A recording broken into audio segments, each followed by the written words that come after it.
여러분 안녕하십니까? 천재 고변호사 증권고시 패스 시간이 돌아왔습니다. 아유, 정말 우리나라 팀 너무나 잘 싸워줬죠? 그런데 결승전 못 올라간 것을 많은 분들이 아쉬워하십니다. 하지만요, 저희가 월드컵을 개최할 때 처음의 목표가 무엇이었을까 생각해본다면은 우리나라 팀의 월드컵 1승이었습니다. 그런데 이제는 4강까지 올라갔고 중결승전을 치르게 됐는데요. 사실 주식시장도 마찬가지인 것 같습니다. 여러분들이 주식을 시작할 때 어떤 생각으로 하셨는지 이 첫 마음을 생각을 한다면은 글쎄요, 조금은 심리적으로 안정되고 또 욕심도 좀 줄일 수가 있고 또 냉정하게 시장을 바라볼 수 있지 않을까 그런 생각이 듭니다. 첫 마음을 잃지 말자.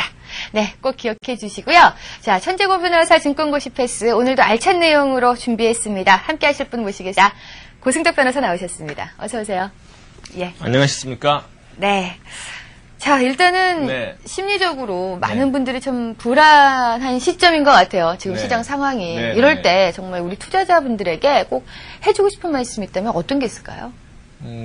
제가 이제 파동 원리를 신봉하는 사람이잖아요. 네. 그러니까 파동 원리를 보면 그 저점이 높아지는 게 상승의 충분 조건은 아니지만 필요 네. 조건이거든요. 예.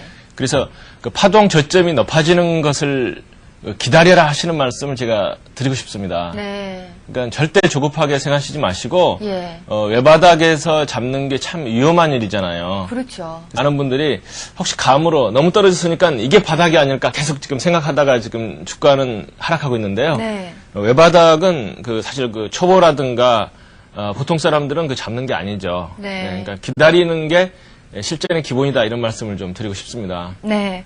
일단은 지금 주식을 갖고 계신 분들이 훨씬 많으신데 이분들이 만약에 추가 매수를 하셔서 매수 단가를 낮춰놓고 싶으시다면 네. 지금이 아니라 바닥이 하나 더 높아졌을 때 그 네. 시점을 잡는 게 좋겠다 그런 그렇습니다. 말씀이시고요. 요즘 하도 시장이 이제 지금 2월 마지막 주인데요. 네. 시장이 이상하게 좀 불안하게 지금 진행되고 있잖아요. 그렇죠. 제가 한 2주 정도 이상 전에 네. 띄워놓은 글이 있어요. 예. 그게 이상하게 묘하게 좀 맞아떨어지는 거거든요. 아, 저도 기억해요. 예. 예. 고승득 변호사께서 저희 방송 전에 이렇게 얘기를 나눌 때 네. 월봉상 봤을 때 720까지는 좀 하락하지 않겠느냐라고 네. 말씀을 해주셨거든요. 아무도 그때 그런 말씀 안 할 때죠. 그럼요. 그때는 네. 뭐 800, 780 이런 얘기들이 나왔을 때였죠. 그렇죠. 그때 이제 제가 어떤 감으로 말씀드린 게 아니죠. 예. 감으로 어떤 숫자가 나온다 그러면 그건 틀릴 가능성이 많죠. 네. 제가 이제 주식을 하면서 느낀 게 뭐냐면은 골프할 때 잘 맞으려면 힘을 빼라는 말을 해요. 네. 사실 많은 분들이 골프를 안 하시니까 좀 죄송스러운 그 비유긴 한데 예. 그래서 골프에서도 힘 빼는데 3년 걸립니다. 네. 그런데 주식에서도 그 감을 빼고 이제 차트를 보기까지 3년 정도 걸리는 것 같아요. 네. 그러니까 자꾸 이제 신문을 읽고 또 주위 사람들 이야기를 듣고 특히 그 전문가들이 묘하게 위로 가면은 더 간다 그래서 이제 개미들 골탕 먹이고 네. 떨어지면은 이제 충분한 바닥이다 해가지고 골탕을 먹이고 있거든요. 예. 그래서 감을 빼고 이제 차트만 보는 게 중요한데 제가 이제 차트만을 보니까 그때 이제 많은 분들이 800이 이제 그 바닥이다고 생각을 하셨는데 네. 제가 볼 때는 차트상 그게 아니라는 이제 생각이 들었거든요. 네. 왜 그랬는지 궁금하지 않으세요? 예, 좀 보여주세요. 예. 예. 제가 그 중장기 추세 중에서 이제 뭐 주봉, 월봉을 보는데 네. 우선 그 월봉이 그 어떤 장기적인 추세의 그 지표잖아요. 네. 그래서 월봉을 한번 이제 종합주가에서 월봉을 한번 이제 같이 한번 봤으면 좋겠습니다. 네. 종합주가에서 월봉인데요. 이게 이제 99년 8년도 하반기부터 정신없이 올라갔죠. 네. 일종의 이제 일봉으로 보면 급등주죠. 네, 그렇죠. 예. 저런 급등주가 없죠. 없죠. 예. 이게 제가 이제 핑크으로 표시한 게 제가 좋아하는 11선. 12편이죠. 예. 그러니까 월봉 차트이기 때문에 이제 10개월의 그 파동을 나타내죠. 네. 이 급등하는 월봉이 종합주가에서 월봉이 99년도 중간에 참 묘하게 네. 그 12평선에서 반등을 하더라. 딱 닫고 올라갔네요. 예. 그러니까 제가 그랬잖아요. 확률이 뭐 100%는 아닌데 예. 급등주가 12평선을 타고 갈 가능성이 한 60, 70%는 됩니다. 네. 그렇기 때문에 이때 이제 그렇게 설명을 할 수가 있고요. 이게 지금 쌍바닥이 나오고 네. 역시 월봉이 작년 말부터 또 급등주의 패턴을 보여주고 있거든요. 예. 그러면 월봉이 급등주라면 반등은 12평선 부근에서 하지 않겠느냐. 네. 그럼 12평선 값이 얼마냐. 네. 그 값이 현재로서는 지금 717이 나왔는데요. 네. 그러니까 720 언저리가 그 어떤 기술적인 반등이 한번 나올 시점이 아니겠느냐. 네. 그러니까 확률상 여기까지는 떨어질 수 있다고 우리가 생각을 하자. 예. 그래서 제가 그때 이제 제시한 숫자가 730이었어요. 그러니까 네. 그때는 이제 월봉 12평선이 700한 30 가는데 이게 떨어지고 있기 때문에 이제 사실 숫자는 더 줄어드는 거거든요. 네. 그러니까 이게 그 12평선 반등이라고 하는 관점에서 그때 이제 예견을 한 거거든요. 네. 예. 참 희한하지 않습니까? 신기하네요. 예. 그리고 이제 제가 이제 그 주봉 차트, 주봉은 약간 중기적인 관점을 말하는 건데요. 예. 많은 분들이 이제 저한테 말씀하셔가지고 제가 이 주봉을 또 보자. 왜냐면은 파동 원리가 뭐냐면 월봉보다는 주봉이 먼저 모습을 보여준다는 거거든요. 그렇겠죠. 근데 주봉에서 이 무렵에 제가 이제 많은 분들이 매수 시점을 물어보시더라고요. 예. 그래서 아직은 아니다. 왜냐? 역시 제가 좋아하는 12평선입니다. 네. 주봉도 어때요? 12평선을 타고 올라가죠. 네. 그러니까 참 신기한 거 아닙니까? 와, 신기하네요. 예, 중간에는 진짜. 참 신기하게 12평선을 타고 갔는데 네. 문제는 이제 고점이죠. 고점에서 이제 제가 뭐라고 말씀드렸냐면은 그 12평선 밑으로 내려왔던 주가가 네. 다시 올라가서 반등에 실패하고 12평선이라든가 22평선 네. 이제 요즘은 한 2, 3년 전까지만 해도 22평선이 중요했지만은 최근에 한 1년 반 전부터는 12평선이 결정적입니다. 네. 12평선 밑에 내려와가지고 22평선에서 반등은 나왔지만 네. 위로 올라가는데 실패했어요. 네. 12평선이 정확히 닿고 미끄러지는 이 모습 보세요. 2주 동안. 예. 그래서 이 모습을 보면서 만약에 여기서 밑으로 빠지면 급락이 나오고 네. 여기서 치고 올라가면 5위평선의 쌍바닥이 나온다. 네. 그러면 5위편 쌍바닥은 그 주봉에서는 강한 중기적 상승을 의미하는 거고 예. 내려가면은 나쁜 모습이거든요. 네. 근데 이제 이 모습이 12평선 위로 반등하는데 실패한 모습 더하기 여기서 하락 N자가 나와버린 거죠. 밀리는 하락 N자. 네. 그러니까 이 부분에서. 네. 그러니까 파동을 안 보신 분들은 미련을 계속 가지고 계실 수가 있었는데 네. 파동을 아시는 분은 절대 이 부분에서는 매수하는 게 아니고 확인을 하셨어야 되는 거거든요. 그렇죠. 그러니까 주봉을 보면은 12평선이 닫고 미끄러지고요. 네. 그 최근에 전부 그렇습니다. 아우, 그 신기하네요, 진짜. 예, 이런 때도 예. 보면 12평선 위로 못 올라가고 내려오면서 추가 하락이 더 급락이 나오는 거고요. 네. 이런 모습들 보세요. 이건 언제냐면은 2000년 1월 초입니다. 네. 이때도 그 종합주가지수 주봉이 12평선 밑에 내려왔다가 올라가서 못 벗기고 밑으로 돌죠. 네. 역시 폭입니다. 예. 그래서 이제 이 12평선이라고 하는 게 저는 굉장히 중요하게 보기 때문에 네. 이 주봉에서 모습이 상당히 좀 예견을 했었고요.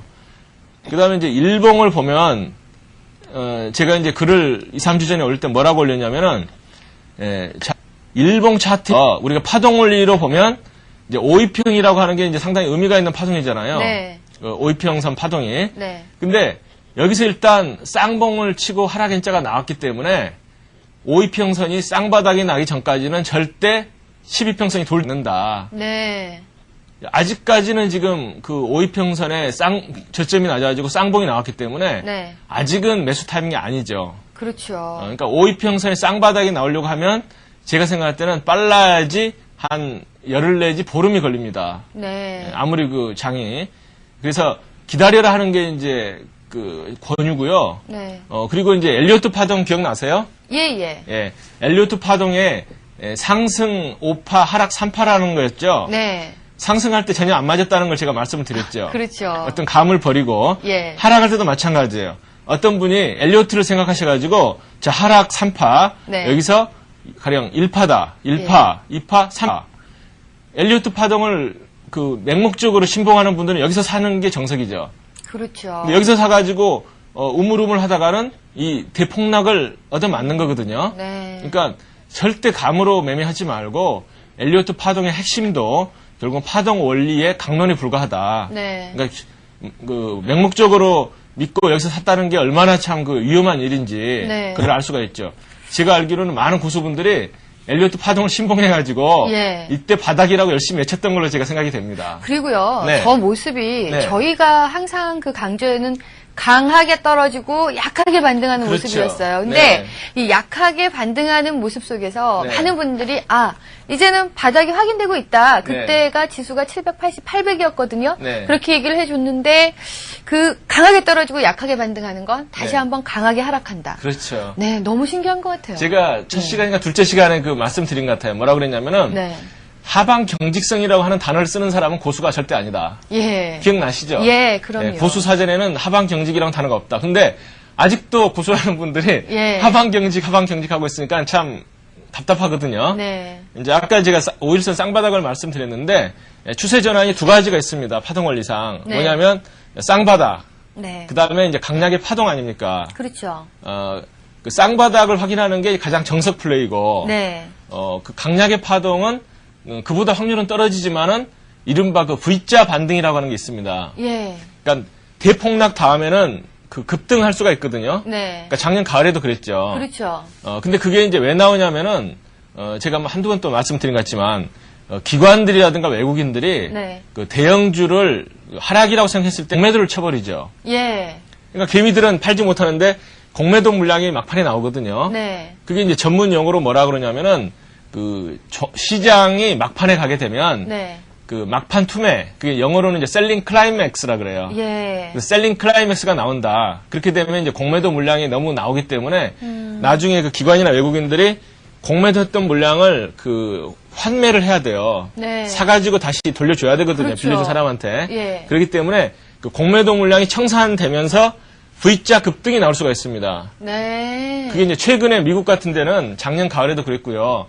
그 V자 급반등이 공매도 때문에 나온다는 기사가 여러 번 나왔고, 네. 제 책에도 그 공매도 현상 때문에 그 V자 반등이 나올 수 있다는 걸 제가 설명을 한 적이 있죠. 예. 그래서 그 최근에 그 폭락은 일반 투자자들은 아직 살 타이밍이 아니에요. 위험관리상. 예. 왜냐면은 W자 쌍바닥을 5일선에서 확인하고 사야지 한 70% 이상의 확률을 가지고 이제 상승을 가거든요. 중기적으로. 네. 근데 이제 아주 기술적으로 노리시는 분들은 최근에 이 막판의 투매 모습이 나온다 이렇게 제가 생각이 되기 때문에 네. 바닥 정말 가까우고 있다 이렇게 말씀드릴 수가 있죠. 네.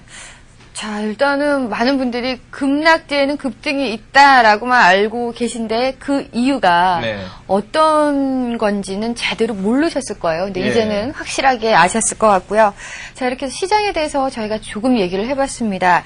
보니까 네. 급락이긴 하지만 네. 주봉이나 월봉상으로는 충분히 네. 어느 정도 예견할 수 있었던 것 같다라는 생각이 들어요. 그렇죠. 예. 감만 버렸으면 괜찮았습니다. 예. 그러니까 상식적으로 뭐 21선에서 반등한다거나 또는 뭐 61선 반등한다거나 이렇게 그 어떤 기술적 반등만 생각하신 분들은 네. 이번에 좀 손실을 많이 보셨고요. 예. 그 파동 원리, 그러니까 쌍바닥이 아니더라도 강한 하락 다음에 그 약한 반등은 의미가 없다는 거잖아요. 예. 왜냐하면 박자가 강약 돼가지고는 안 되죠. 계속 하락을 하는 거죠. 예, 그러니까 예. 아까 V자형 반등을 왜 말씀을 드리냐면은 그 박자가 강한 하락이 나온 다음에 약한 반등이 아니고 강한 반등이 나왔을 때는 그때 사는 게 아니고 그 다음에 약한 눌림목에서 사는 게 정석이죠. 예. 예, 그러니까 조금 빨리 사시려고 하는 분들은 쌍바닥 전에 약한 조정에서 그 약간 단타가 나올 수가 있다. 이건 네. 우리가 이제 충분히 말씀을 드릴 수가 있는 거죠. 네. 자, 여러분들 시장에 대해서 조금 알아봤습니다. 일단은 이 파동 원리 그리고 감을 버려야 된다. 이럴 것이다라는 예상을 일단 버리시고 조금은 냉정하게 이 시장을 보시는 게 가장 중요하지 않을까 그런 생각이 듭니다. 네. 자, 이제 또 교재로 돌아와서 공부를 해야겠죠? 네. 예. 예, 오늘 이제 처음 말씀드릴 그 항목은 적산병, 흑산병에 관한 겁니다. 네. 이 적산병, 흑산병을 제가 이제 강조하는 이유가 뭐냐면 이것에 관한 미신을 너무 신봉하는 분들이 많아요. 예, 맞아요. 제가 주식을 처음 공부할 때 그 책들을 보니까 적산병은 바닥에서 나타나면 상승 전환의 신호고 네. 흑산병은 고점에서 나타나면 하락 전환의 신호다 이런 식으로 돼 있어요. 그렇죠. 예. 근데 제가 해보니까 확률이 네. 정말 그 원숭이하고 하는 거랑 별 차이가 없더라. 예. 그러니까 쉽게 말하면은 그것 믿고 주식하다가는 그 쪽박 찰 수가 있다는 거죠. 네. 그래서 이제 파동 원리를 무시하고 뭐 적산병, 흑산병, 그러니까 쉽게 말씀드리면은 그 양봉 숫자, 음봉 숫자만 세고 계시면 제가 볼 때는 거꾸로 갈 가능성이 더 큽니다. 네. 그 원리를 알고 보시라는 게 이제 그런 거거든요. 예. 그 최근에 가령 그 시장 종합주가지수 일봉을 그 한번 전부 띄워놓고 이제 그 보시면 좋은데요. 네. 우리나라 장은 비교적 그 성급한 장이라고 생각이 됩니다. 네. 그러니까 아무리 그 상승이 이제 대세라고 하더라도 양봉이 3개 또는 4개 나오면 눌릴 가능성이 굉장히 크죠. 그렇죠. 그 다음에 그 눌릴 때 보면은 그 또 음봉이 몇 개 나오고 또 이제 또 추세가 전환되는 거거든요. 네. 그래서 이제 그 이 파동을 잘 타야 되는데요. 상승세가 지속이 될 때 그 한번 개별 종목이라든가 그 종합주가지수 일봉 차트를 한번 보시면은 네. 상승 중에 그 지금 대세 상승세입니다. 근데 음봉이 3개 나오게 되면 오히려 그 매수 타이밍의 경우가 많아요. 네. 그러니까 차트를 한번 좀 차트 볼까요? 한번 보여드릴까요? 예. 예. 종합주가지수. 그러니까 제가 이제 왜 종합주가지수 차트를 강조하냐면은 그 개별 종목을 하시더라도 시장의 흐름을 거꾸로 가서는 절대 안 됩니다. 그렇죠. 예, 그러니까 가장 큰 파도는 시장이기 때문에 종합주가 차트를 분석하신 다음에 그 다음에 개별 종목을 보셔야지 이게 미니언지 마니언지가 보인다는 거죠. 네. 제가 지금 띄워드리는 게 이제 종합주가지수 차트거든요. 네. 그러면 이게 이제 작년에 그 10월부터 지금 급등한 장세죠. 예. 이때 이제 음봉 3개가 언제 나왔느냐? 이때 나왔죠. 이때 음봉 하나, 둘, 셋. 네. 그러면 이 고점에서 나온 음봉이기 때문에 하락세냐, 완전히 전환되느냐. 이때 파신 분들은 땅을 치죠. 그렇죠. 계속 올라가죠. 예. 그 다음에 이때도 어때요? 3개 나온 다음에 조정받고 또 올라가죠. 또 올라가네요. 예. 이건 분명히 역산병인데 또 올라갑니다. 네. 그 다음에 이때도 보세요. 네. 음봉 3개, 음봉 3개 또 올라가죠. 예. 음봉 3개 올라가죠. 그러네요. 예, 그러니까 고점이라고 해가지고 음봉 3개가 하락되는 게 아니고요. 네. 반대로 그 이때 하락할 때 보세요. 음봉 3개 또는 이제 뭐 맥시멈 5개. 예. 이때는 이제 사실 속임수가 많았죠. 양봉이 1, 2, 3인데 예. 아침에 그 적산병이라고 생각하고 사신 분들은 쪽박을 차죠. 네. 그건 그러니까 하락이라고 하더라도 분명히 바닥인데 바닥이 1단계, 2단계, 3단계. 네. 그러니까 엘리어트 파동을 생각하시는 분들은 그 봉파동상으로 1파, 2파 하니까 3봉이니까 완전히 이제 바닥 탈출했다 생각하실지 몰라도 예. 이때는 아침에는 적산병이지만 이건 눌림목이거든요. 네. 이때 사서 별로 재미가 없었죠. 예. 그러니까 이제 왜 이걸 말씀을 드리냐면은 그 하락이건 상승이건 간에 네. 흑산병, 적산병이라고 하는 것은 파동의 관점이 아니면 의미가 없다는 거죠. 예. 예. 그래서 제가 생각할 때는 그 단순 논리는 정말 위험합니다. 네. 아까 이제 그 종합주가 차트 보여드렸지만은 흑산병, 적산병 가지고 매매하신 분들은 완전히 그냥 냉탕온탕을 정확하게 왔다 갔다 하시는 거예요. 거의 반대로 매매를 예, 하셨겠네요. 예. 그러면 왜 그 일본에서 이제 사케다가 적산병, 흑산병을 이야기해가지고 굉장히 그 유명한 예. 사람이 됐죠. 그렇죠. 정말 그 신봉자들이 참 많은데, 네. 저도 참 사케다의 그 이론은 상당히 존중을 합니다. 네. 그렇지만 적산병, 흑산병은 그 파를 무시하고는 의미가 없다. 그게 이제 무슨 말씀이냐면은 일단은 중요한 게 뭐냐면 그 강약의 파동입니다. 네. 그러니까 가령 적산병이 나올 때 그 전에는 일단 하락세라는 게 전제가 되죠. 예. 그럼 하락세가 강한데 적산병이 약하게 한번 3개 나왔다고 해가지고 절대 매수 타이밍이 아니라는 거예요. 네. 그러니까 강한 하락 다음에 나오는 약한 적산병은 그 중간 분명히 눌렸다고 합니다. 네. 그 확률은 과거 차트를 보면 한 70% 정도 돼요. 네. 그러니까 강한 하락 다음에 파동이 약하게 상승한다는 것은 파동 원리상 의미가 없는 반등이다. 네. 그러니까 오히려 그 매도 타이밍이다 하는 걸 이제 알 수가 있는 거거든요. 예. 그래서 파동의 모습을 무시한 건 안 되고요. 그다음에 아까 그 상승세의 경우에는 강한 상승 다음에 약한 하락. 네. 그건 흑산병이 3개 나왔다고 하더라도 파동 원리상 강한 상승 다음에 나오는 약한 그 조정은 네. 오히려 그 매수 타이밍의 경우가 많죠. 네. 그래서 적산병, 흑산병을 보실 때 가장 중요한 건 뭐냐면 그 파동의 강약 포인트가 그 의미를 좌우를 합니다. 예. 자, 적산병, 흑산병 무조건 봉의 개수와 색깔에 따라서 매매를 하시는 것보다는 일단은 이 강하게 오르고 약하게 하락하고 강하게 오르고 네. 또 강하게 하락하고 약하게 반등하고 강하게 하락하고 네. 요거와 함께 보셔야지 된다. 네. 좀 기억을 해 두셔야 될 것 같고요. 그다음에 저희가 또 볼 것이 교재에서 보면 상승갭, 하락갭인데 네. 지금 현재 시장에서 하락을 하면서 갭을 동반하면서 급하게 하락을 했거든요. 네네. 이 부분이 굉장히 중요할 것 같아요, 지금. 예. 장중에는 갭 하락이나 갭 상승이 없죠, 장중에는. 그렇죠. 왜냐하면 한 눈금을 타고 올라가기 때문에 장중에는 갭이 나오는 게 사실상 불가능하다고 봐야 되겠죠. 네. 분봉 차트. 그렇지만 하루 장이 끝난 다음에 다음날 장이 시작할 때는 전날 그 나수닥 변수도 있고 네. 또 이제 그 세력이 아침부터 그 팔아대는 이제 그런 가능성이 있기 때문에 갭이 나오게 됩니다. 네. 근데 갭이 나올 때 제가 이제 그 박스권 돌파 매매법 기억하세요? 예. 그러니까 그 매매법이 4가지가 있다고 그랬죠, 제가. 네. 그러니까 뭐 우주라고 하기는 좀 뭐하고 네. 지구상에 알려진 매매법은 크게 4가지가 있는데 예.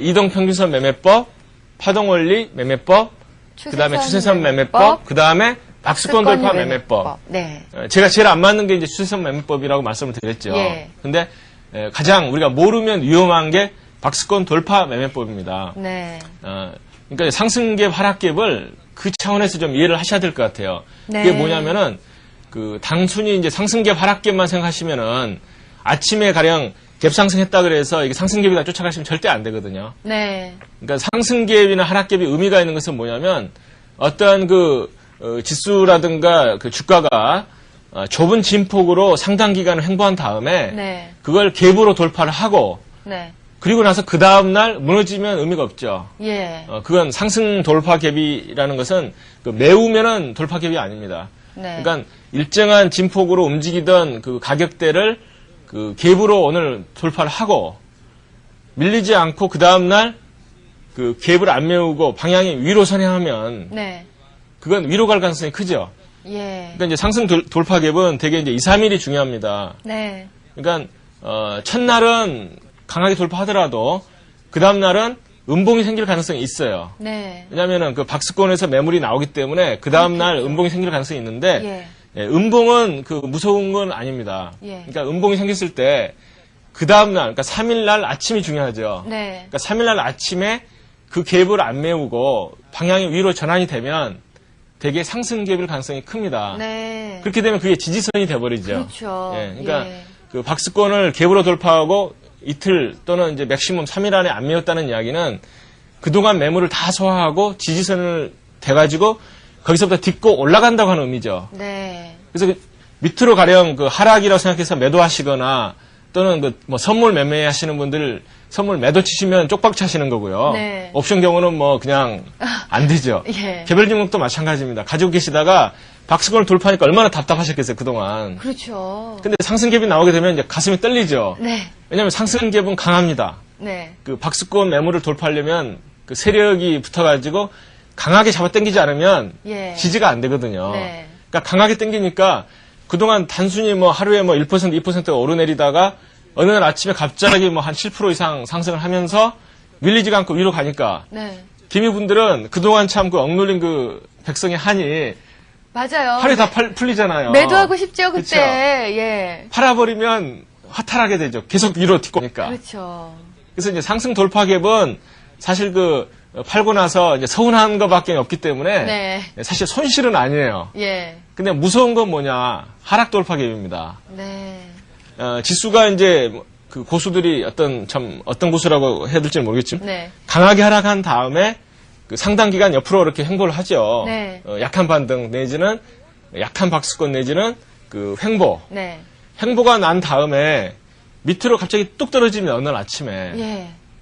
그러니까 우리가 정상적으로 생각하는 그 파동은 뭐냐면은 그 내려가면 일단 반등이 나오는 게 정상적인 주가의 모습이거든요. 그렇죠. 그렇잖아요. 그래야지 파동이 나오는 거고 항상 파동은 고점 저점이 생기는 거죠. 근데 네.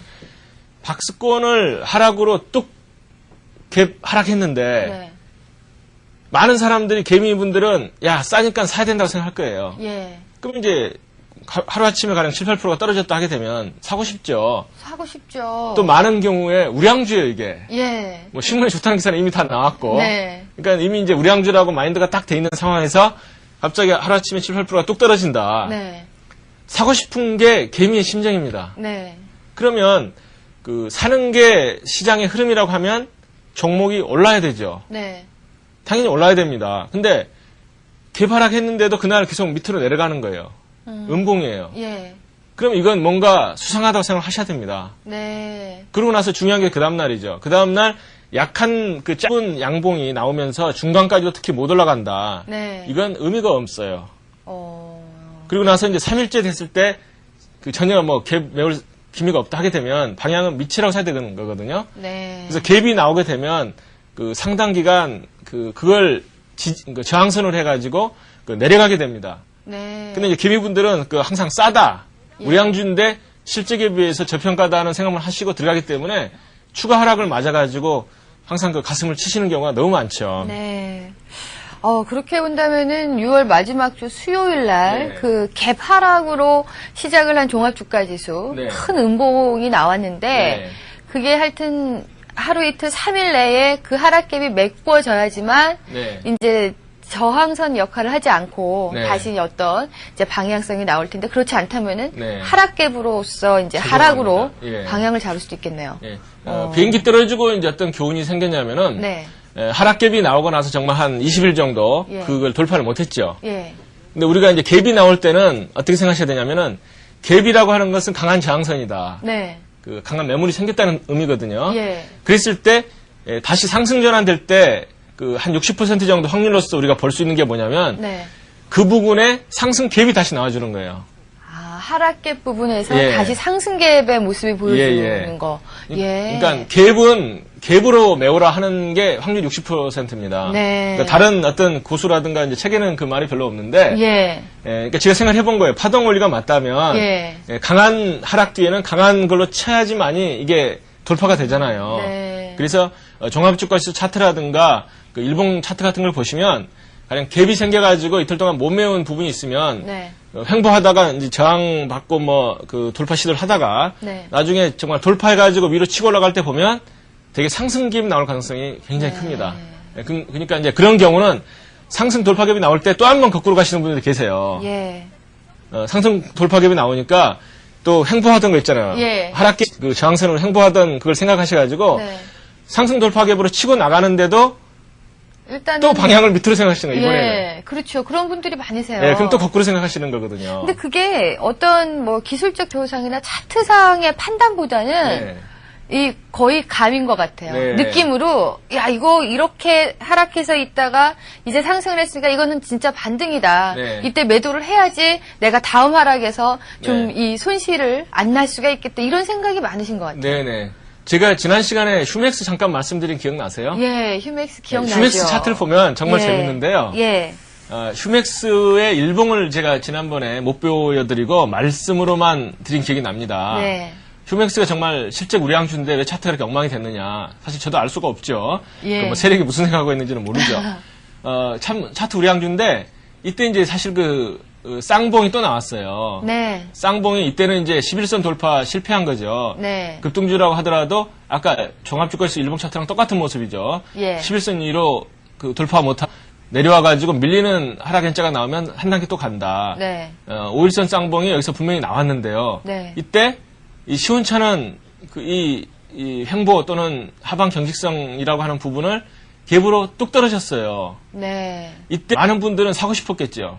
그쵸. 그쵸. 또 좋은 종목이라고 얘기는 또 예. 많이 들었었잖아요. 엄청 뭐 외국인들까지 뭐 매수에 가담 많이 네. 했었잖아요, 작년에. 근데 이게 또 이게 하한가가 나온 거죠. 네. 그러니까 이때 참 개미들이 얼마나 사고 싶었겠습니까? 네. 근데 이틀 안에 못 메우고 밑으로 방향을 향하더라, 3일째. 예. 이 모습을 보세요. 아. 그러니까 차트는 무섭다는 생각을 하셔야 됩니다. 네. 그래서 이제 하락 돌파 갭이 나올 때는 개미분들은 무슨 생각을 하셔야 되냐면은 싸다는 생각을 하지 마시고 예. 세력이 왜 팔았을까? 네. 이건 하락 돌파 갭이라고 하는 것은 세력이 팔지 않으면 나오지 않는 모습입니다. 네. 그러니까 역시 추가 하락이 일주일 이상 나오더라 하는 거거든요. 그러니까 하락 돌파갭은 쉽게 말씀드리면 그 세력이 파는 모습이다. 이렇게 네. 기억을 하시면 예. 개미라는 건 그렇잖아요.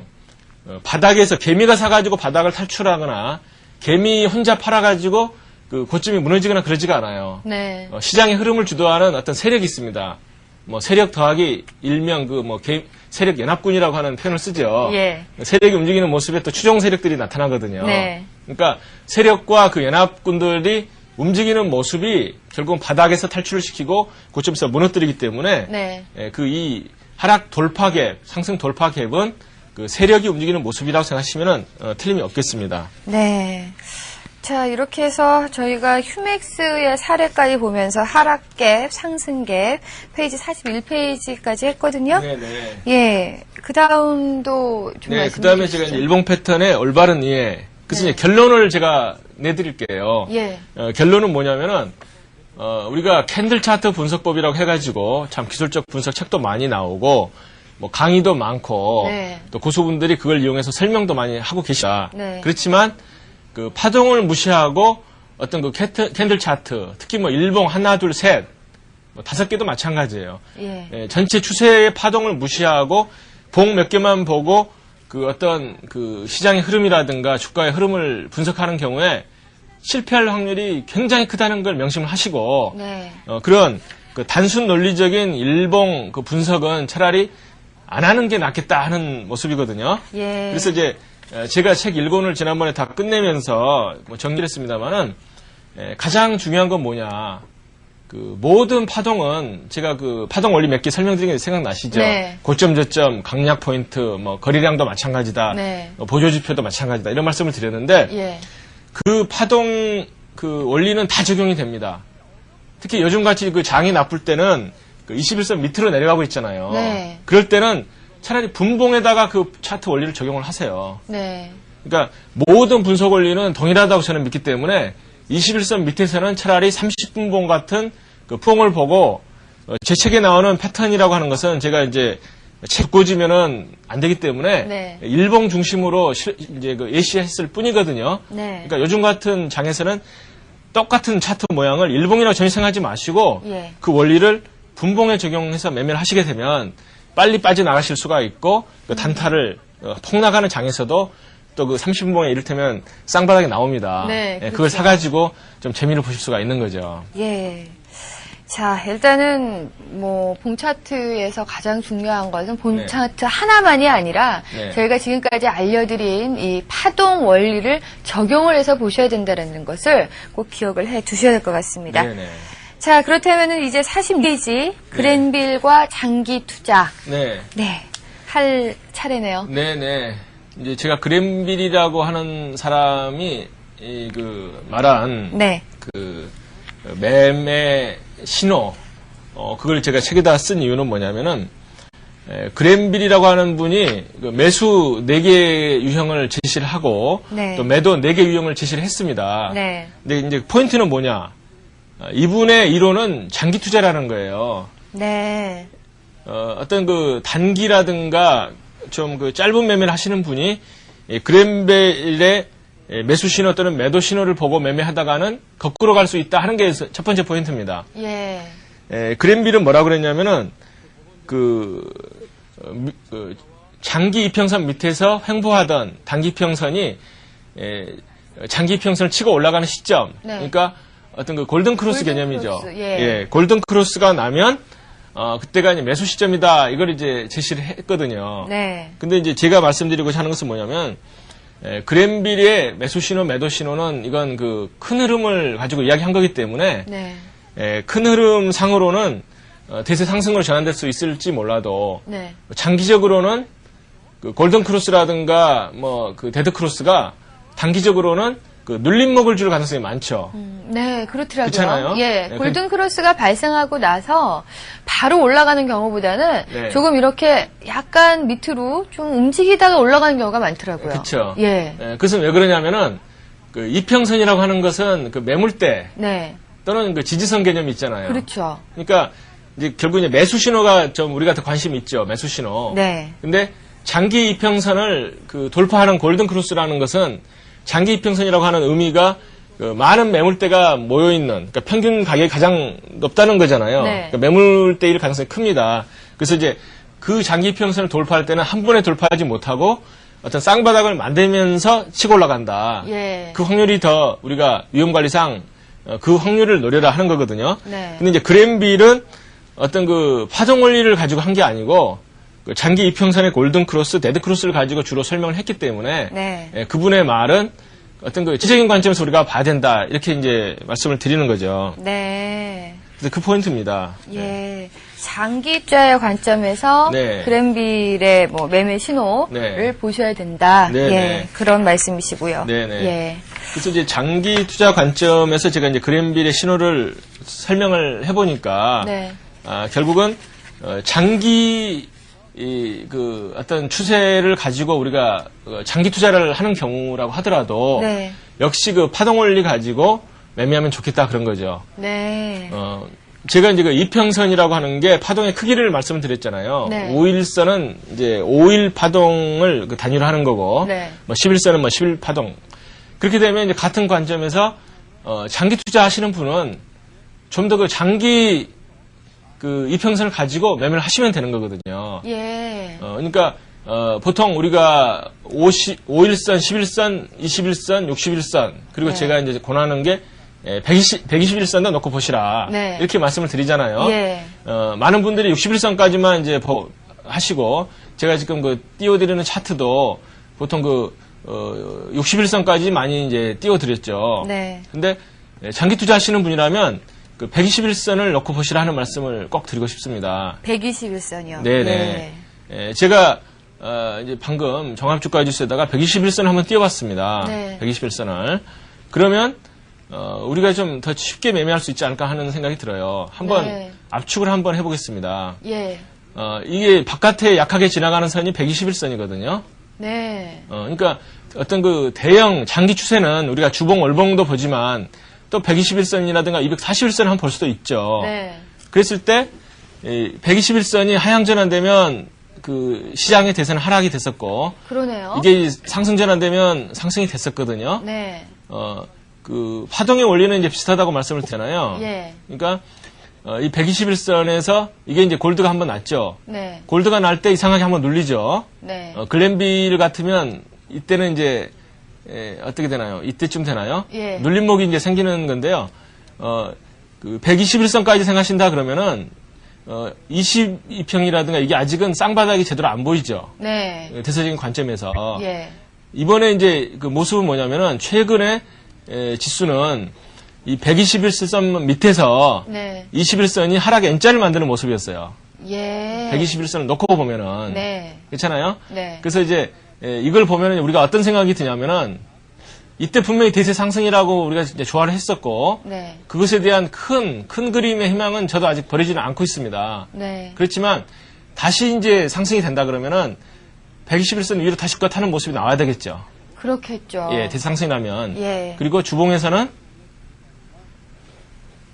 이 22평선, 주봉의 22평선이 다시 쌍바닥으로 위로 도는 모습. 네. 그러니까 5위평선이 깨져가지고 사실 저는 굉장히 좀 찜찜한 모습이에요. 예. 이 부분은. 예. 그렇지만 우리가 그 주봉으로 이제 62평이 되는 거고 아까 122평이 됐지만 그 위에 좀 더 그보다 하나 작은 그 이평선이 네. 예, 쌍바닥이 나와줬으면 좋겠다 하는 거거든요. 예. 사실 예. 이게 좀 아쉽습니다. 지금 주가의 모습은 네. 우리가 99년도 예. 이때 상태 보면 22평 주봉상으로 22평 위에서 5위평선이 상승 N자 바닥을 원바닥, 투바닥, 쓰리바닥을 줬거든요. 네. 그리고 굉장히 강하게 올라갔습니다. 그렇죠. 그렇죠. 네. 근데 지금도 보면은 주봉상으로 이제 쌍바닥은 아니에요. 네. 이때도 이제 5위평 주봉상 5위평선이 쌍바닥이라 보기는 좀 무리가 있죠. 예. 근데 이때 좀 아쉬운 게 위를 좀 덜어줬으면 굉장히 강한 장이 나올 텐데 네. 주봉상으로 12평선을 못 끼고 돌면서 5위평선도 깼다는 거. 네. 그렇게 되면 좀 당분간 조심을 하시는 게 정석이죠. 네. 자, 이렇게 해서 그랜빌의 장기 투자에 네. 대해서 저희가 또 알아봤고요. 네. 그 다음에 저희가 공부할 것이 네. 이 제목을 보니까 잘못된 투자 원칙이에요. 그런데 잘못된 투자 원칙을 바로 잡으면은 네. 훌륭한 투자 원칙이 되지 않을까요? 그렇습니다. 그러니까 뭐 나만의 투자 원칙이라고 해가지고 잘못된 투자 원칙을 가지고 계시면 안 되죠. 그렇죠. 그러니까 자기가 가지고 계시는 그 투자 원칙이 제가 말씀드린 그런 잘못된 투자 원칙이 아닌가를 한번 검토를 한번 해보시기 바랍니다. 잘못된 투자 원칙을 알아야 되는 게 왜 필요하냐면은 네. 큰 손실을 줄일 수가 있다는 거죠. 예. 손실을 줄일 수가 있다. 실제로 이제 제가 잘못된 투자 원칙이라고 하는 것은 8가지를 제가 제시를 했는데요. 네. 그 내용을 보시면 결국은 차트를 열심히 봤으면은 우리가 이런 실수를 범하지 않는데 예. 어떤 그 감이라든가 어떤 세력에 현혹돼 가지고 네. 매매를 해서 생기는 문제가 많거든요. 예. 첫 번째가 회사 실적이라든가 본질 가치에 집착한다는 거. 네. 제가 참 굉장히 많은 시간을 할애드렸죠. 네. 그 실적과 본질 가치를 버리자. 예. 왜 그러냐면은 개미가 아는 실적. 문제는 그 시기입니다. 시기. 개미는 실적이 좋아지는 걸 초기에 알 수가 없습니다. 네. 되게 이제 정말 작년에 2001년도에 현대자동차는 정말 실적 때문에 3배까지 올라갔었죠. 그럼요. 예, 연초부터 2001년도 초부터 3배가 올라간 참 정말 강한 종목이었는데요. 그때 외국인들은 실적이 좋다는 사실을 봄에 이미 안 거죠. 그러니까 차트에 그게 나타납니다. 네. 아까 제가 121선, 241선을 말씀드렸지만 네. 현대자동차의 장기 이평선을 가지고 차트를 보시면 이미 연초에 대세 상승의 모습이 나타났다는 거죠. 예. 근데 이제 개미들은 실적이 좋다는 걸 언제 알았냐면은 결산이 나온 거, 그러니까 대충 제가 된 6월달, 7월달에 알았습니다. 네. 그러니까 신문에 한 일주일, 2주일 동안 현대자동차 사상 최대 실적 엄청 빵빵 때리죠. 네. 근데 실제로 얻은 게 없어요. 개미가 그때 사가지고 별로. 네. 이번에 삼성전자에서도 다시 한번 교훈이 확인이 됐습니다. 네. 뭐냐면은 삼성전자가 40만 원대 돌파해가지고 좀 며칠 머무르다가 또 빠졌잖아요. 네. 그 부분의 기사를 보세요. 한 일주일 전부터. 삼성전자 사상 최대 실적 발표. 맞아요. 예. 그래서 제가 이제 책에다 쓰면은 사상 최대 실적하면 무슨 생각이 드냐면 사상 최대 꼭지다. 예. 그러니까 사상 최대 실적이 발표가 되면 그 다음에 뭐가 나올지 저는 걱정이 됩니다. 네. 그보다 나은 게 나와야지 주가가 치고 올라갈 힘이 있는데 맞아요. 예. 과연 뭐가 나오겠느냐. 월드컵도 마찬가지죠. 월드컵 때문에 경기장 다 건설했죠, 작년에, 네. 재작년에. 월드컵 경기장을 최근에 2, 3년에 다 지었잖아요. 그쵸. 그렇게 되면 월드컵만 생각하면 어떤 경기가 좀 위로 많이 치고 가야 될 것 같은데 예. 이미 기분 다 빠졌다는 거죠. 그러니까 항상 명심해야 될 게 우리가 알고 있는 실적이라든가 본질 가치 이런 건 이미 다 주가에 반영이 됐다. 네. 그렇기 때문에 그게 어떤 새로운 모멘텀이 절대 될 수가 없죠. 네. 그래서 역시 차트를 냉정하게 계속 봐야 된다 하는 게 역시 우리가 옳다는 걸 알 수가 있습니다. 예. 자, 여기 예에서는 지금 남선 알루미늄이 나왔거든요. 네네. 예. 그 그래프를 한번 보여주시면서 네. 좀 더 자세하게 말씀을 해주시죠. 제가 이제 책에다가 예시한 차트가 남성 알루미늄이거든요. 네. 차트 코드 번호 33220, 예. 33220인데요. 이게 상당히 좀 작전주예요. 네. 작전주. 금강원에도 적발이 안 된 그런 작전주인데요. 예. 제가 띄워놓은 차트는 이제 언제 모습이냐면은요. 네. 이게 2000년도 봄의 모습입니다. 4월부터 지금 4월 달까지 모습인데요. 어휴, 예. 이거 보세요. 세력이 아주 딱 붙여놨죠. 엄청나네요. 예, 이게 급등주 대표적인 걸로 보시는 분도 계실 수가 있는데 네. 몇 달간 밀집해서 한번 보여드리면 이제 더 잘 보이죠. 이건 완전히 개미들을 쥐어 짜가지고 네. 답하고 이제 이런 종목은 그냥 팔고 나서 쳐다보지도 말자 해서 이제 다 털게 한 다음에 네. 상한가를 한 달 거의 가까이 다 쳤죠. 대단하네요. 진짜. 점 상한가 치기도 하고 예. 세력이 물량을 다 들고 있으니까 개미 물량이 나올 수가 없죠. 네. 그러고 나서 이제 이렇게 쭉 팔아먹었던 거 아닙니까? 네. 근데 이 무렵에 무슨 일이 일어났냐면은 네. 그 실적이 발표가 된 거예요. 네. 주가가 그러니까 경상 이익이 네. 3,800% 올랐다. 그 예. 발표를 여기서 한 겁니다. 네. 그리고 나서 이제 좀 가관인 건 뭐냐면 회사가 중간에 이제 공시를 했어요. 네. 뭐라고 했냐면 그 주가 급등에 영향을 미칠 사항 없음. 네. 이게 이제 3월 22일 날 네. 이 부분에서 이제 공시를 한 겁니다, 회사가. 예. 근데 이제 막상 그 사상 최대 실적 비슷한 거겠죠. 3,800%의 그 실적 호전이 이때 나타났다는 거. 아유. 예. 신문에 보도가 된 거예요. 그러니까 개미들이 궁금하게 생각하다가 이때 다 몰려가가지고 참 이 밑에 물량은 뭡니까? 개미들의 그 한스러운 그 아유. 그 정말 물린 물량이잖아요. 너무하네요. 너무하죠? 예. 그러니까 이런 것들이 백주의 자연이 되고 있는데도 금감원에서는 뭐 적발을 안 하고 있죠. 그러니까 제가 책에다가 뭐 이 종목을 특별히 찝어서 뭐 나쁘다고 예시한 건 절대 아닙니다. 제 책의 네. 포인트는 뭐냐면 네. 이런 것들이 그 차트를 보면 금방 잡아낼 수가 있어요. 그렇죠. 그러니까 차트 모양을 보고 그 실적 발표 시점을 확인해 보시면 꼭질 가능성이 굉장히 크거든요. 네. 그래서 제가 말씀드리고자 하는 포인트는 예. 그 고점에서 실적이 많이 발표가 되고 네. 개미들이 알 수 있는 정보는 그때 나오기 때문에 네. 그 어떤 실적이라든가 본질 가치에 절대 현혹되지 말라. 그리고 이제 주의하셔야 할 점이 어떤 게 있냐면은 차라리 그냥 신문에서 이를테면 남성 알미늄이 실적이 좋다 이렇게 딱 그 회사 기사만 나오면 네. 차라리 조심을 하죠. 네, 그렇죠. 예, 이건 뭔가 세력의 장난일 수 있다. 조심을 하는데 요즘 세력이 그렇게 멍청한 세력들이 아니에요. 예. 그러니까 어떻게 하냐면은 꼭 2등이나 3등으로 끼워 넣습니다. 네. 그러니까 분명히 작전하는 그 종목이 있는데 1등으로 발표하면 그 눈에 띄기 때문에 네. 그 실적 호전의 종목을 한 10종목 그 발표를 하면서 네. 그 중에 그 개미들이 사고 싶어 했던 종목들을 그 집어넣기 때문에 네. 그 신문을 열심히 읽는 그 개미분들 계시잖아요. 예. 그러니까 뭐 열심히 읽다 보면은 그 남성 알루미늄이라고 딱 찍지는 않았어요. 예. 근데 보면은 좋은 기사 속에 한 두 번째, 세 번째 이렇게 박혀 있는 거예요. 네. 3,800% 경상이익 호전.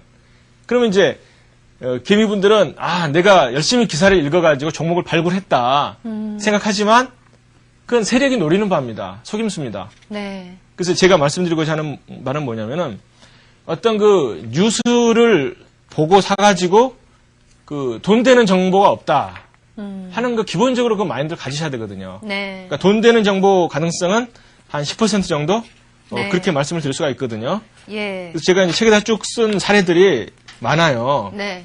이런 것들이 뭐 그 어떤 다른 책에도 없이 제가 이제 그냥 뭐 아주 뭐 시간 많이 들이지도 않았습니다. 네. 종목에서 차트 보고 딱 검색해 보면 네. 그 문제 있는 것들이 많고 예. 특히 이제 제가 신성 ENG 케이스를 제가 책에다 들었습니다. 네. 그건 정말 가관이에요. 신성이죠. 예. 신성 ENG는 제가 뭐 우량주라고 책에 썼습니다. 네. 제가 알기로는 우량주였는데요. 예. 문제는 뭐냐면은 그 주가가 몇 달 동안 횡보를 했을 때 많은 개미분들이 아까 남성 알미늄 경우는 주가가 몇 달 횡보한 다음에 위로 돌파를 해버렸죠. 그렇죠. 근데 신성 ENG 같은 경우는 그 작년에 2001년도 중간에 횡보를 역시 했어요. 네. 그래서 저도 관심 종목에다 올려놓고 이게 위로 가냐 밑나를 그 굉장히 그 궁금한 생각을 했었거든요. 예. 근데 포인트는 뭐냐?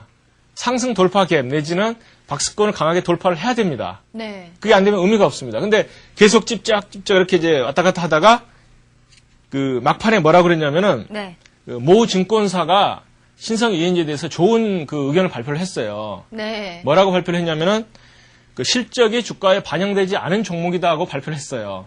네. 제가 증권사 이름까지 이야기하면 뭐 제가 무슨 악감정 가진 것처럼 생각하기 때문에 네. 그냥 S증권이라고만 제가 그 발표를 했죠. 예. S증권사가 그러니까 실적보다 그 주가가 너무 낮다. 네. 그러면은 많은 개미분들 어떻게 생각하냐면은 제가 이제 그 차트를 안 보는 사람이라면 네. 박스권 횡보를 했기 때문에 야 이건 급등할 가능성이 있다. 뭐 무슨 잔디형이니 뭐 예. 바닥 횡보형이니 그렇죠. 매집형이니 사고 싶죠. 게다가 S증권사가 실적보다 주가가 낮다. 의견을 발표하면 사고 싶죠. 그럼요. 실적이 발표되면 주가가 오를 거라는 그렇죠. 생각이 훨씬 많이 들죠. 예. 근데 횡보 때를 그 밑으로 빠지면서 장대거리량이 터진 거예요. 네. 그러니까 횡보 때를 밑으로 빠지면서 강하게 빠지면서 장대 연봉 더하기 장대 거리량은 무슨 의미냐면은 세력의 처분입니다. 네. 그러니까 세력이 처분할 때는 박스권에서 빠지면서 돌파갭 아니면은 장대음봉으로 강한 거래량이 형성이 되는 거거든요. 네. 다음에 이제 한참 그 물량이 며칠 빠진 다음에 어떤 기사가 나왔냐면은 LG증권에서 발표를 했어요. 네. 그 굉장히 나쁜 이야기를 막 쏟아낸 겁니다. 뭐 우선 매수해서 보유로 하향 조정했다. 네. 그러니까 증권사들 의견은 매도 의견은 별로 안 나오죠. 왜냐하면 그 회사한테서 원수를 사기 때문에 예. 그 사지 말라는 이야기는 매도가 아니라 중립 내지는 보유죠. 보유. 예. 네. 그래서 이제 그 기사를 읽어보면 상당히 좀 문제가 많다는 식으로 기사가 나온 거거든요. 그렇게 되면 그 S증권사가 발표한 의견과 그 LG증권이 발표한 의견은 정말 불과 며칠 차이도 아닙니다. 그런데 그렇게 다르게 결국은 저는 어떻게 되네요. 생각하냐면은 예. 그 S증권사는 결국은 세력의 물량을 처분하기 위한 그 플레이였다. 그렇게밖에는 생각할 수가 없어요. 네. 왜냐하면은 LG증권이 발표한 그 나쁜 그 악재가 네. S증권사라고 몰랐을 리가 없습니다. 미리 알았겠죠. 당연하죠. 예. 그런데도 불구하고 그 투자 의견들이 나오고 있기 때문에 제가 그 우도강탕 이야기한 거 생각나시죠? 네. 네, 투자 의견은 뭐냐? 세력이 고점에서 물량을 팔아먹기 위해서 아까 이제 신성 ENG 같은 경우는 네. 역시 뭐 밑으로 가기 위한 그 작전이었지만은 네. 그 투자 의견이라고 하는 것은 새로운 호재가 아니거든요. 예. 묵은 걸 그냥 끌어 모아가지고 호재는 이미 다 써먹었죠 그 전에. 그렇죠. 그 마시간 호재를 긁어 모아가지고 다시 투자 의견을 만들어서 뭐 실적이 어떻다 해가지고 나오는 게 그 투자 의견이기 때문에 네. 그 저는 투자 의견을 보고 매수하는 것은 특히 그 판단하는 것은 그 뒷북도 한참 박자가 네. 한 서너 박자 늦다고 보거든요. 예. 그래서 절대 그 우리가 정보를 믿지 말자. 그 이유는 정보의 발표 시기는 세력이 좌우하기 때문에 그렇다는 거죠. 네. 그래서 그런 이야기를 제가 정말 지금 심히 튀기고 있는데요. 네. 그 입에 거품을 물고 제가 책에다가 썼습니다. 왜 그러냐면 독하게 쓰지 않으면 개미분들이 또 감으로 판단을 하세요. 네. 그렇죠. 예, 그러니까 제가 책에다가도 앞부분에다가도 그 정말 100페이지를 그 감을 버리기 위해서 썼고 2권에서도 잘못된 투자 원칙 이건 이제 그렇게 상세히 쓰지는 않았어요. 사실 네. 뭐 이거 가지고 책 한 권을 쓸 수가 있지만 네. 그 포인트만 제가 썼지만 포인트는 그 호재 뉴스 듣고 주식 매수하기라고 하는 또 원칙이 나오죠. 네. 이게 이제 뭐 사례는 제가 많이 드러났습니다만은 그러니까 포인트는 그 실적 발표라든가 뉴스에 현혹되지 말자 하는 것들을 제가 굉장히 많이 썼죠. 그 다음에 이제 증권사 추천 종목, 관심 종목 매수하기가 이제 75쪽에 있죠. 네. 아까 투자 의견이랑 비슷한 거죠. 증권사가 아까 우리가 신성 ENG 경우에 보듯이 어떤 그 매수 의견이라든가 좋은 의견을 발표했을 때 네. 그걸 가지고 또 종목을 추천한다거나 관심 종목으로 제시를 했을 때 우리가 그걸 보고서 살 수 있는 확률이, 그러니까 수익을 낼 수 있는 확률이 적다는 거죠. 네. 그러니까 특히 이제 고점에서 이제 물릴 확률이 많기 때문에 제가 여러 가지 사례를 많이 드러났습니다. 네. 책을 보시면 참 재미가 있으실 텐데, 그 지난번에 그 삼해 인더스트리 사건 있었잖아요. 예. 그 보물선. 네. 보물선이죠. 보물섬이 아니고. 보물선, 예. 네, 보물선 사건도 세력이 2번을 해먹었어요. 2번을. 네. 근데 금감원에서는 한 번만 가지고 문제를 삼았는데 예. 제가 책에다가 왜 2번 해먹었는지를 썼습니다. 네. 그 신문에 보도된 걸 쭉 보시면 예. 그 참 세력이 한 번 해먹고 말썽이 났는데 왜 또 2번 해먹느냐. 정말 황당한 게 뭐냐면 그 보물선이 없다는 걸 지금은 뭐 그 초등학생한테 물어봐도 아마 보물선 없다고 생각을 할 텐데 그렇죠. 그 한 번 해먹고 나서 보물선 캐러 간다고 또 뭐 돈 들여가지고 또 이렇게 발굴 작업을 한 거예요. 예. 돈을 뭐 몇십억을 들여가지고. 그러니까 그렇게 황당한 일들이 대한민국에서 아직도 일어나고 있습니다. 그게 네. 뭐 그 세력이라고 하는 게 제가 뭐 누군지도 모르죠. 그 차트를 보고 이제 세력이 있다는 것만 알 뿐이니까. 예. 그 다음에 제가 이제 80쪽에다 이야기한 게 적정 주가나 목표 주가 믿고 매수하기. 네. 이것도 제가 이제 뭐 삼성전자라든가 뭐 사례를 들었습니다만은 아무리 좋은 종목, 그러니까 우리가 현혹되기 쉬운 게 뭐 실적, 뭐 번질 가치, 목표 주가, 요즘 목표 주가라는 말 쓰죠. 네. 뭐 적정 주가, 네. 또 이제 뭐 그 추천 관심 종목, 투자 의견 이런 모든 것들이 차트를 무시하고 봐가지고는 절대 안 된다 하는 게 네. 그 핵심 포인트입니다. 네.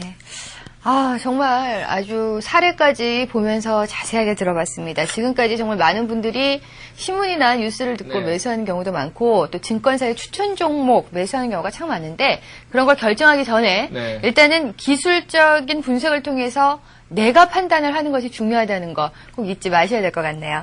자, 오늘 좋은 말씀 감사드립니다. 고승탁 변호사 감사합니다. 네.